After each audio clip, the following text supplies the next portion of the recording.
Experience the highs that AVs can go to in Who's Driving Now this February on CNA.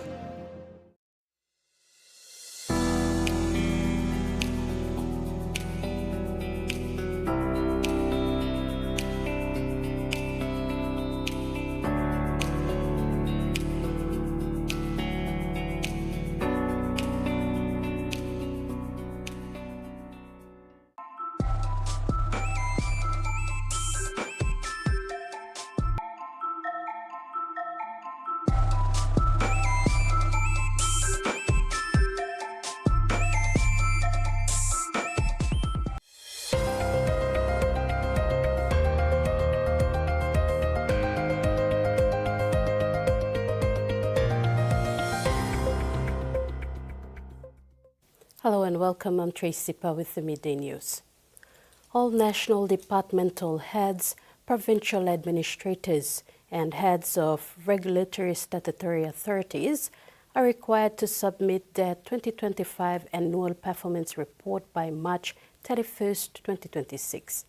The Department of Personnel Management, through Circular Instruction Number 2 of 2026, dated 13th January 2026, issued this instruction, reaffirming the government's commitment to strengthening performance accountability across the public service through the agency head's performance management system.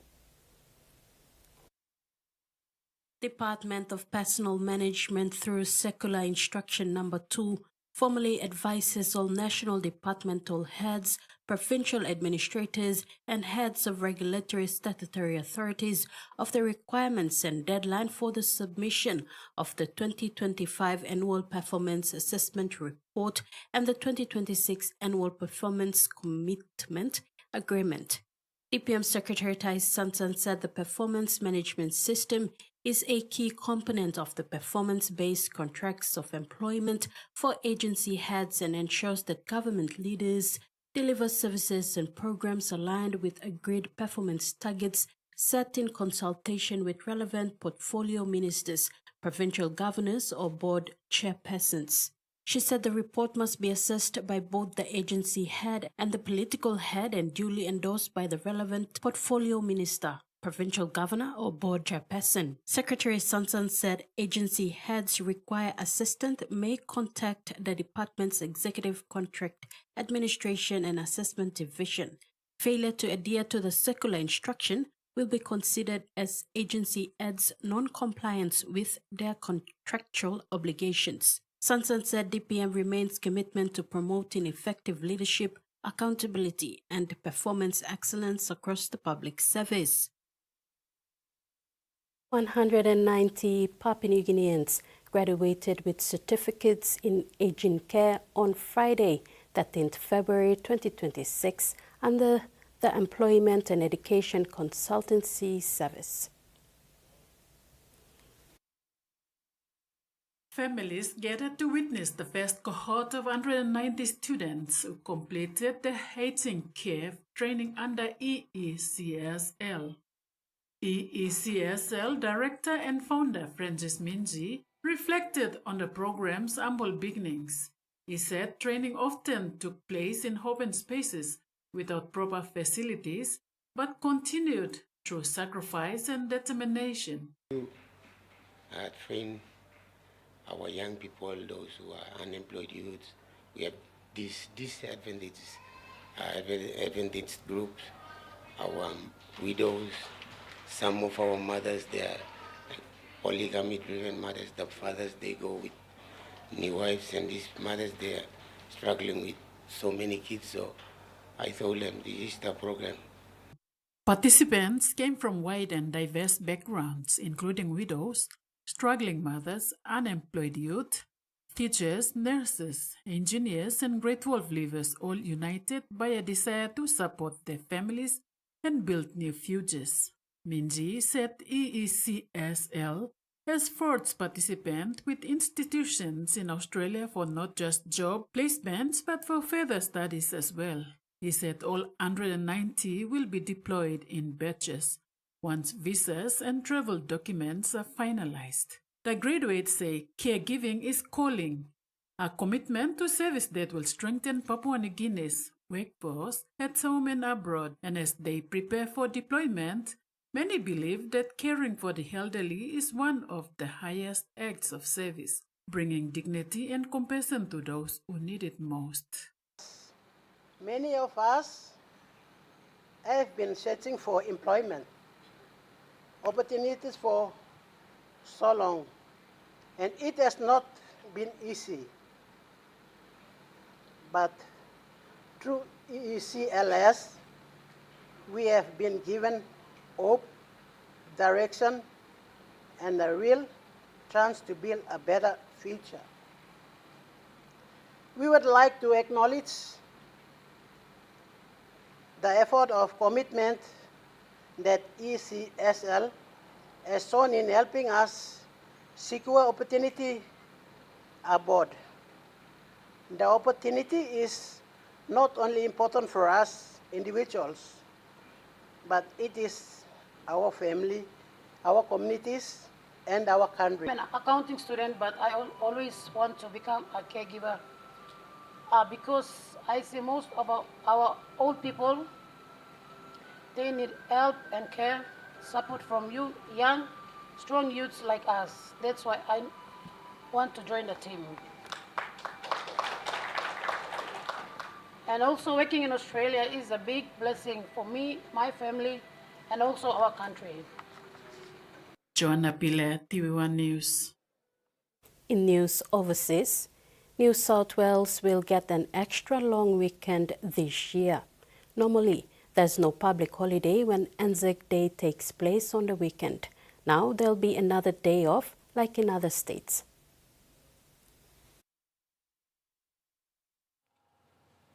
It's the most solemn of dates.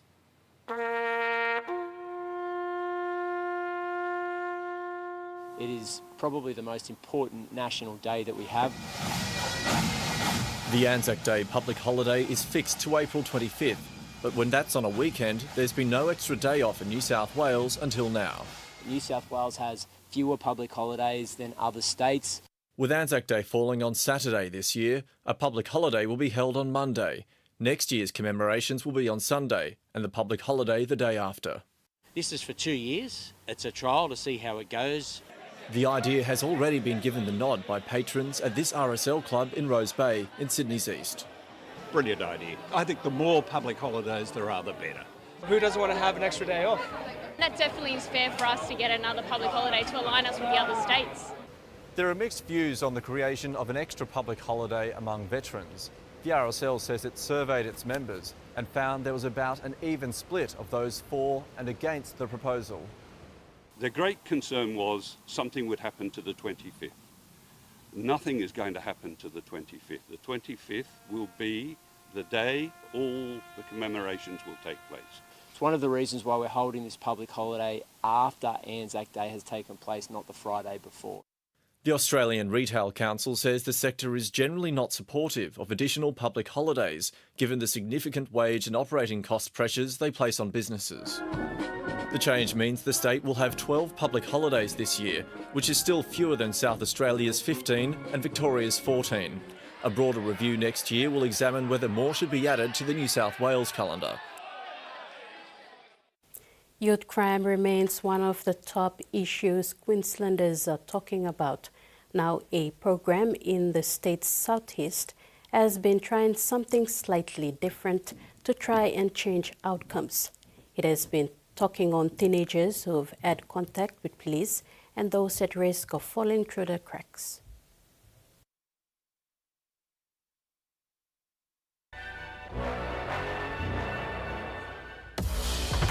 It's an ordinary school day in Logan, but this isn't an ordinary pickup. Yeah, where are you at? How much out of 5, man? This morning probably like a 4.5. 4.5? 17-year-old Malachi Tawahiti struggled in mainstream school. I would zone out, I would wag my classes. Now, the Woodridge teenager is on his way to a specialised program to help kids at risk of falling through the cracks. I decided that it would be better for me to transfer to like something alternate that would also help my future. At the base of Mount Tamborine, south of Brisbane, Woodstock Farm is run by a former police officer, Ian Frame. We're challenging young people to look in the mirror, find out what they're doing at the moment may not be the best trajectory for them in life, and working with them to find their better selves. Here they learn hospitality skills, take part in equine therapy, physical activities like boxing, and other mentorship experiences. Dom goes first because Dom remembers how to do the ropes. Team building is a key pillar of the program. Connor Massey completed the program a couple of years ago after a spate of homelessness and car stealing. We feel not wanted or not appreciated, and so much built up anger and frustration and, I guess, hurt. A highway crash was the catalyst for him to enrol in the program. It changed me a lot. It made me think about other people, helped me regulate my feelings and my anger. He's now employed full-time building truck trays.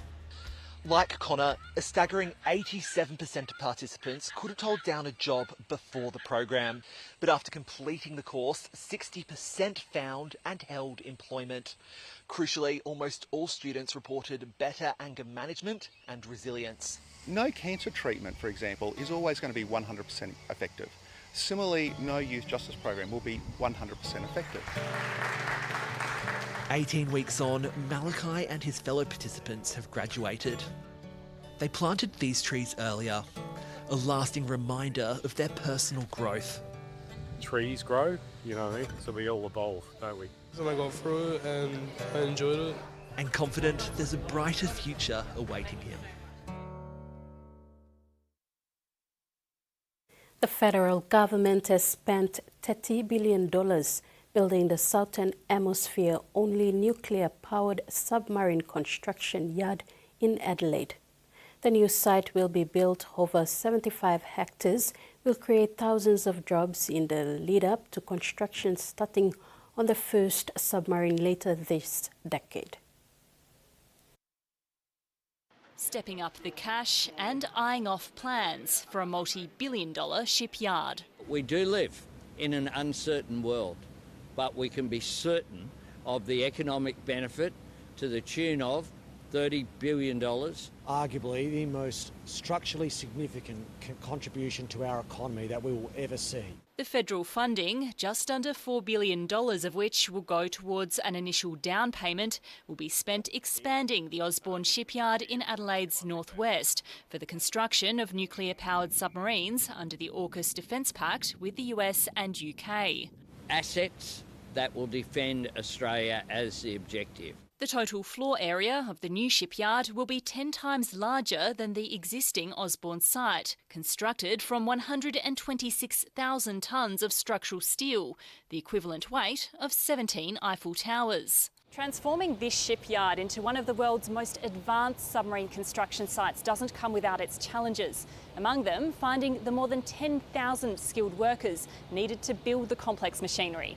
But both the government and industry have repeatedly insisted the workforce will be ready in time, with construction already underway on a new training academy. There will be 1,000 apprentices graduating every year from the Skills and Training Centre here. Local defence companies are also hoping to play a role. We need the certainty around decisions involving the contracting of local companies into the supply chain. Ahead of the first nuclear-powered submarine rolling off the production line in the 2040s.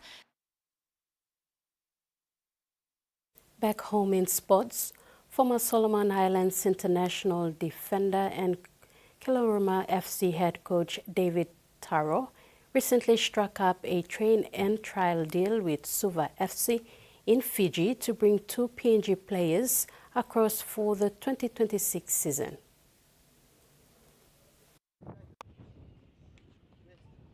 Breaking news from the Port Moresby Soccer Association this week with the announcement of 2 PNG players heading to Fiji to join Premier club Suva FC. The main man behind this is former Solomon Islands international defender and current head coach of the Kelowroma FC, David Taro. These 2 boys, Ricky and Manu, Yamo Manu. Ricky is confirmed to go. Yam only, I still yet to confirm with the Gulf Komara before he's gonna go with Ricky.